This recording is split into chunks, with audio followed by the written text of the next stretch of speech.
నీవు సేవించుచున్న దేవుడు నిన్ను రక్షించగలిగినా అనంటే ఆయన అంటాడు, నా దేవుని దృష్టికి నేను నిర్దోషినిగా కనబడి తిని గనుక ఆయన తన దూతను పంపించి సింహాల నోళ్లను మూయించాడు. దేవునికి స్తోత్రం. ఆ సింహాలు ఏ హాని చేయకుండా సింహాల నోళ్లను మూసినప్పుడు సింహాల మధ్య సింహం లాగా ఉన్నాడంట దానియేలు. దేవునికి స్తోత్రం. ఎలా ఉంటాడు? నీతిమంతుడు సింహము వలె ధైర్యముగా, ఆ సింహాలు ఏమి చేయకుండా మౌనంగా ఉన్నాయి అంట.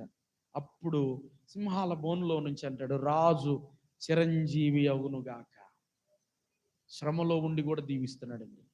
అది దేవుడు మనకి ఇచ్చినటువంటి ధన్యత. తిట్టడం కాదు, వాళ్ళని దీవించటమే చేయాలి.